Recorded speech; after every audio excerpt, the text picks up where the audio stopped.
to start off by talking about oracle cards, because we all love to pick cards, don't we? We do it a lot, right? And those of you in this room who shared the experience with me at the Gathering the Seeds of Light event a few weeks ago, you know that every morning we walked in and we picked an oracle card. And so I had a collection of oracle cards with all of these different messages, and one of them really popped out at me. I mean, it really took me aback. And of course, it was first thing in the morning, and I picked it, and it said, rebel. Now, I've never thought of myself as a rebel. I've always been more or less the person who always did what I was supposed to do. You know, I was raised in a Catholic school and taught to respect my parents and respect everything, really. Respect life, people, and so rebel. I thought, that's interesting. I wonder what that's about. I really couldn't figure it out. It also said free spirit. And when I went home later after the gathering, I started thinking about it, and a memory came up for me. After my mom's memorial service in 2016, we had a luncheon. Family and friends were there, and members of my parents' church. And there was a woman there who I grew up with, and I hadn't seen in years and years and years. And she was my sister's best friend. My sister was 18 months younger than me, so we were all very close. And this woman, her name is Patrice, she spent probably more time in our home than in her own home, because we just had a lot going on. There were a lot of children, and my parents just were very welcoming to anyone, children and animals and whomever. So she spent a lot of time in our home. And we were sitting there enjoying lunch together, and she said to me, she said, you know, I always saw you as a free spirit. And I said, really? And she said, yeah, you were always so open and always doing new things, and I really always admired that about you. I said, oh, and, you know, thank you. I didn't know what to say. So when I picked that card and later thought about it, that memory came up as well.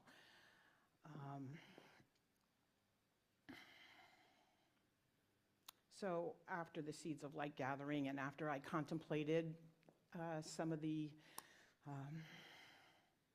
I don't know, the lessons that I learned and the experiences I had at that gathering, that message sort of went away from my awareness, and it came up again this week, and it surfaced in a different way, because I had a session with a woman who does something called, it's a process, a personal development process called structural thinking.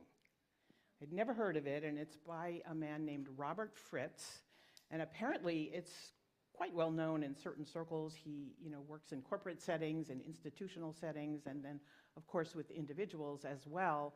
And she's been a practitioner of this program and this process for years. She said for 40 years, and I'm sort of picturing her in the cradle doing this, because I don't know how she's been doing it for 40 years, but she said it several times, so I need to believe her. I think she's found the fountain of youth. But anyway, structural thinking, what is it? What she explained to me, and I read a little bit about it later on, is it's really looking at the foundational structure of the way you think. And that's really what Ernest Holmes was talking about in our reading today. That's why I chose that reading. And we talk about that a lot in religious science. And in other places, Course in Miracles, we talk about our thoughts and our beliefs, and many other spiritual traditions too. We look at our thinking and how it influences our life.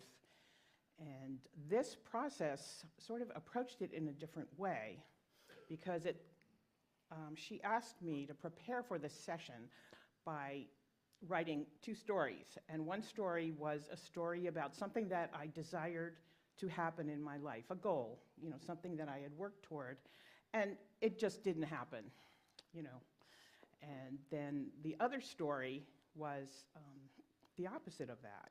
I had a success. I desired to do something, I did it, and I went on to enjoy it, really. So I'm not going to go into those stories because that's really not what I'm here to talk about. I'm here to talk about the messages that she gave me after the session, because that's what really relates to our life path and how we can really achieve that freedom and that creativity that Dale was talking about in her song, which really is the message today. Our ability to choose and really realize what our choices are and our life path. So there were 3 messages, and she gave them to me. And when she gave them to me, I said, oh, those are affirmations. And she said, don't think of them as affirmations. They are statements of reality. So that's a very profound statement for me, because I think of reality in a very spiritual way. There's the reality of my oneness with God and my knowing that God is within me and I am one with Spirit. And as I am one with Spirit, all of you are as well. And so is every other being in creation. And so is every plant and animal and molecule of water on this planet and in the universe and beyond. It's all one, right? So when she said statements of reality, that's what came to my mind. I think what she was really talking about was the way you think can really determine the outcome of your life. So that story of not having realized my intention and having put a lot of energy into it and expectations and thoughts and really hopes and dreams, she was saying, if you really alter the structural foundation of the way you think, your life can be a success in many, many, many other ways. So I've been thinking of that over this past week, because this was Monday, and she said, just, when you wake up, think of these 3 statements, and, throughout the day, think of them. So I'm going to share those 3 statements with you. And when I share them, you're probably going to say, oh, I know that, because they're so simple, and we all know this. I mean, there's nothing new here. But having gone through this session, I'm seeing things in a different way, and I'm feeling a tremendous sense of liberation and rebelliousness, free-spiritedness. I don't know. But anyway, here we go. The 3 statements of reality. And the first one is life is just life. Not groundbreaking, right? You're not like, I don't see wide-eyed looks of wonder on your faces when I say that, right? It's like, we all know that. Life is life. But if we really think about it, do we live that way, right? Are our thoughts consistent with the recognition that life just happens, and I'm okay with that? And I don't need to resist it. I don't need to fight in my mind. I don't need to be angry. I don't need to criticize. I don't need to judge. I just need to be with life. That's all I need to do. And I started thinking about, a situation in my life or something that I know about that would illustrate this, as I'm thinking about speaking to you today. And what came up, and I've spoken a little bit about this before, is my nephew who's in the Army, and his name is Marcus. And we have a WhatsApp group, a family WhatsApp group, and he posted something there this week that sort of interested me. But I was thinking about how, he was in high school, and he decided in high school that he wanted to go into the Army. And his parents were thinking, oh, you're going to college. And they were preparing him for college. This boy was an Eagle Scout, and my brother dragged him through all of the projects to get him to complete the Eagle Scout and do his community service project. And he did it, and he became an Eagle Scout. And in his senior year, he said to his parents, I don't want to go to college. So they said, okay, you can go to community college. So he didn't say anything, but a couple more months passed, and then he comes out with, I really want to go into the Army. So you can imagine my brother and his wife, that was news to them. And it turns out he had been speaking to an Army recruiter throughout his senior year, and unbeknownst to them. And, my brother and his wife, they had a choice, right? What comes up in me when I think about it, and this is what came up for all of us in the family, is, oh my God, why do you want to do that? Why do you want to put yourself in danger? That's what came up. So of course my brother and my sister-in-law, I'm sure that came up for them. But they chose a different path. They didn't resist. It was really clear that their son had put a lot of thought and energy and effort and intention into this, and there was a passion there. He was really moved to do this. So they went along with it. They didn't resist. Resist the scarf here. They met the recruiter. They met with the recruiter several times. They investigated together with my nephew, why do you want to do this? What do you want to do when you get there? And all of these different aspects. Well, he ended up being in the Army. Okay, and he loves it. It's been 2 years. It was 2 years in July. He absolutely loves it. And he's so challenged, and he has so many wonderful opportunities to learn and to grow in so many different ways. It was the right path for him. So he posted something on WhatsApp just the other day that I'm leaving for Sabre J24. I'm like, what is that? I've never heard of it. I mean, his parents live in New York and I'm down here, so I hadn't heard about this. So I looked it up. It's called Sabre Junction 2024, and what it is, it's an annual gathering of thousands and thousands of troops who gather with other NATO allies, and they do training and they assess readiness for whatever. So that's where he was going. And, he's stationed in Vicenza, which is right near the Middle East, right? So, they're poised any time, and they've been notified. They were notified a year and a half ago, just be ready, you could be deployed. Well, he's still in Vicenza, so it's wonderful. But that all came up for me again, just the readiness and the deployment. So then he posted something else from Germany. He and his buddies were in a tent. This is Germany, right? In a tent, big tent, and with a white, red striped roof, so a lot of sunlight was coming in. There were hundreds and hundreds of people at these big, long tables, and everybody's holding these beer mugs with foam, just celebrating each other. I said, oh, he's having a good time. He's really enjoying life. So it was just wonderful to see that too. But, that first message about thinking, I don't need to be in fear, right? I don't need to resist what life wants to accomplish. That's the human part of me, just worrying about safety, and I can just go with the flow of life. And it was a reminder, and I think about that a lot, especially since last Monday, because in terms of what I want out of my life, personally, and also here at CCL. I mean, now I'm being thrust into a position where I have a vision, right? What is it? I don't know, but it's emerging. It is coming forth. So I want to flow with that. I want to be one with life and allow what wants to happen, whatever spirit is bringing forth through me and through all of you, to come forth and to create and to express, so that we can be the joyous, loving, expansive beings that we know we are. So that was the first message.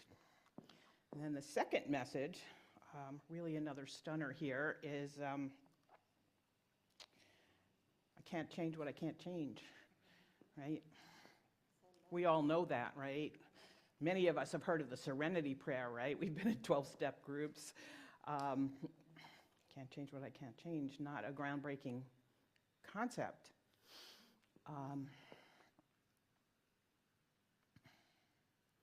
And it just started me thinking about if I can't change what I can't change, I can't change people, right? I can't really change circumstances. I might be able to influence. I might be able to influence people. I may be able to influence circumstances in my life.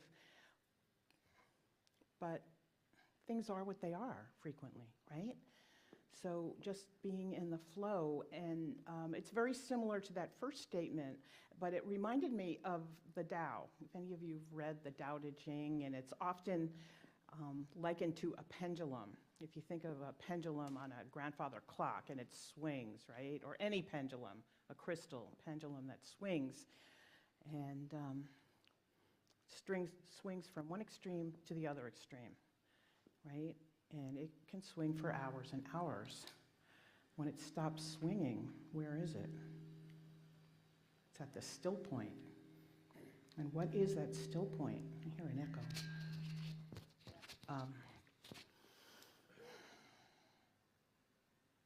That's the point we reach when we're in meditation, when we're in perfect stillness, when we're in oneness with what is, when we're in prayer.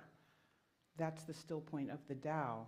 So knowing that I can't change things, I can just be in harmony and peace and allow things to be. And if I try to insert my energy and my will and my intention to make something happen, and we see that a lot, and it's very, very apparent in the media right now because we have an election coming up. So we're watching all of these people posturing and pushing, and so it's very obvious, but we all do that in our own way in our personal lives. Every action has a reaction, right? So if I'm pushing this way, well, there's other people that are then pushing, they're reacting to that and pushing the other way. Can I be at the still point and just allow things to be?